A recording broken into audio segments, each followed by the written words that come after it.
अगर आप भी चाहते हैं नए नए वीडियो देखने के लिए हमारे निशा म्यूजिक कुंदन जी को सब्सक्राइब करें।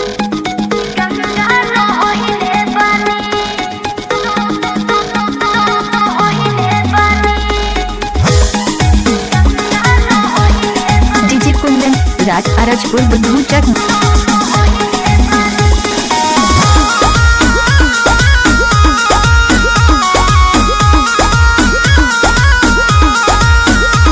नैहर में ये गोरी कुछ कैले रहूगी ना,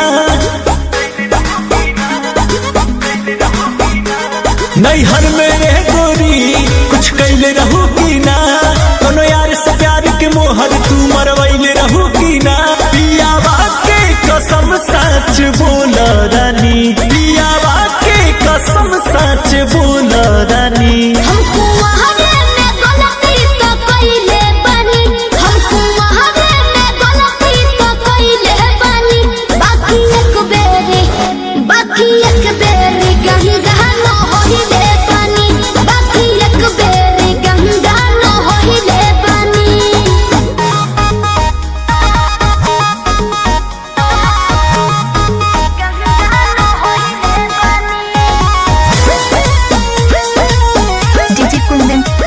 डीजे कुंदन राज अरजपुर बुद्धू चक।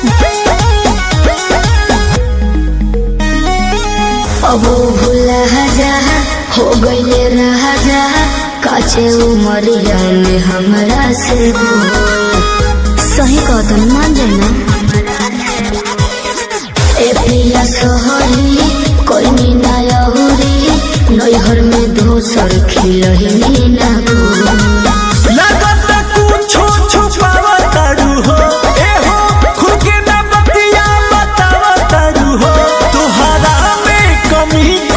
पहले बनी तोहरा में कमी कुछ पहले बनी।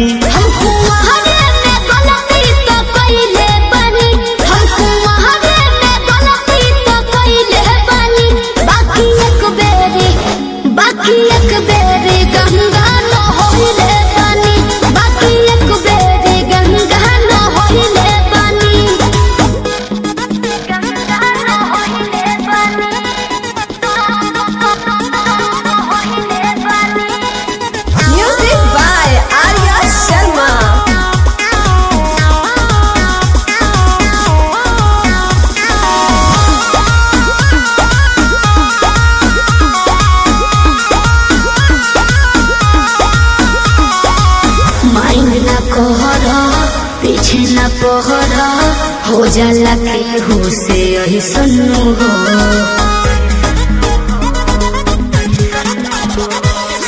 सेजिया पचहला कोरा में धहला, कोरोना रू कर ले सुनो हो।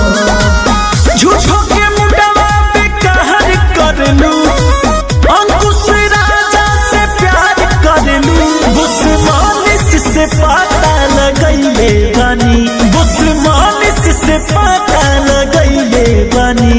हमको वहारे में गलती तो कइले बनी, हमको वहारे में गलती तो कइले बनी।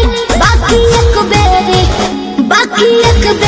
गंगा न होइले बनी, बाकी एक बेरे गंगा न होइले। डीजे कुंदन राज अरजपुर बुद्धू चक। Mobile number 77 64 91 038 9।